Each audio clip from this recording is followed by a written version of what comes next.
A8 ಮತ್ತು A9 ಆ ರೀತಿಯ ಪ್ರೊಸೆಸರು ಈ ಆ್ಯಪಲ್ ಫೋನಲ್ಲಿ ಯೂಸ್ ಮಾಡ್ತಾರೆ. ಮತ್ತು ಈ ಸ್ಯಾಮ್ಸಂಗಲ್ಲಿ ಎಕ್ಸೋಝೋನ್ ಅಂತ ಒಂದು ಪ್ರೊಸೆಸರ್ ಬರುತ್ತೆ.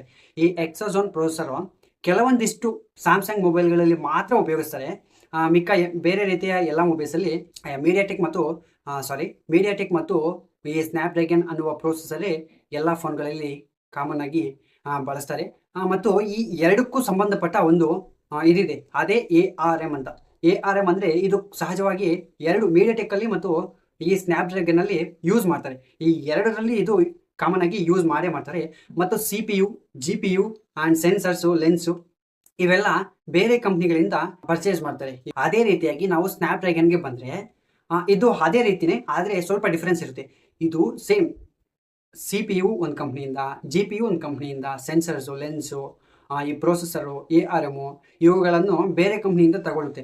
ಆದರೆ ಇವುಗಳೆಲ್ಲ ಅಸೆಂಬಲ್ ಮಾಡುವಾಗ ಈ ಪ್ಲೇಸ್ಟೋರ್ನಿಂದ, ನಾವು ಗೂಗಲ್ ಪ್ಲೇಸ್ಟೋರ್ನಿಂದ ಗೇಮ್ಸು, ಆ್ಯಪ್ಸು ಡೌನ್ಲೋಡ್ ಮಾಡ್ತೀವಲ್ಲ, ಆ ಆ್ಯಪ್ಸ್ಗೆ ಸಂಬಂಧಪಟ್ಟ ಹಾಗೆ ಕನೆಕ್ಷನ್ಸನ್ನು ಕೊಡ್ತಾರೆ. ಈ ಸ್ನ್ಯಾಪ್ಡ್ರ್ಯಾಗನ್ ಅನ್ನೋದು ಈ ಗೇಮ್ಸ್ ಆ್ಯಪ್ಸು, ಅನೇಕ ರೀತಿಯ ಎಡಿಟಿಂಗ್ ಆ್ಯಪ್ಸು ಇವುಗಳಿಗೆ ಕನೆಕ್ಷನ್ಸ್ ಕೊಡ್ತಾರೆ. ತುಂಬ ಚೆನ್ನಾಗಿ ಸ್ನ್ಯಾಪ್ಡ್ರ್ಯಾಗನ್ ಅಲ್ಲಿ ಕನೆಕ್ಷನ್ಸನ್ನು ಕೊಡ್ತಾರೆ. ಅದಕ್ಕಾಗಿ ಈ ಸ್ನ್ಯಾಪ್ಡ್ರ್ಯಾಗನ್ ಅನ್ನೋದು ನಮಗೆ ಬೆಸ್ಟ್ ಅಂತಲೇ ಹೇಳ್ಬೋದು.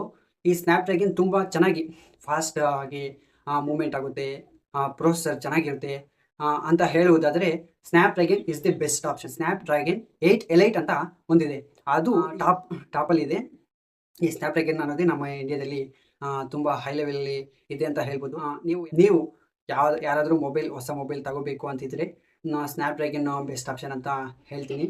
ಈ ವಿಡಿಯೋ ನಿಮಗೆ ಅಲ್ಲ, ನಿಮ್ಮ ಫ್ರೆಂಡ್ಸು ನೋಡಬೇಕು ಅಂತ ನೀವು ಬಯಸಿದ್ರೆ ದಯವಿಟ್ಟು ಶೇರ್ ಮಾಡಿ. ಅವರು ಯಾವುದಾದ್ರೂ ಹೊಸ ನ್ಯೂ ಮೊಬೈಲ್ ತಗೋಬೇಕು, ನನಗೆ ಪ್ರೊಸೆಸರ್ ಚೆನ್ನಾಗಿರಬೇಕು ಅಂತ ನೋಡ್ತಿದ್ರೆ ದಯವಿಟ್ಟು ಈ ವಿಡಿಯೋನ ಶೇರ್ ಮಾಡಿ. ನನ್ನಿಂದ ನಿಮಗೆ ಈ ವಿಡಿಯೋದಲ್ಲಿ ಸ್ವಲ್ಪ ಆದರೂ ಇನ್ಫಾರ್ಮೇಷನ್ ಸಿಕ್ಕಿದೆ ಅಂತ ತಿಳ್ಕೊಂಡಿದ್ದೀನಿ. ಧನ್ಯವಾದಗಳು.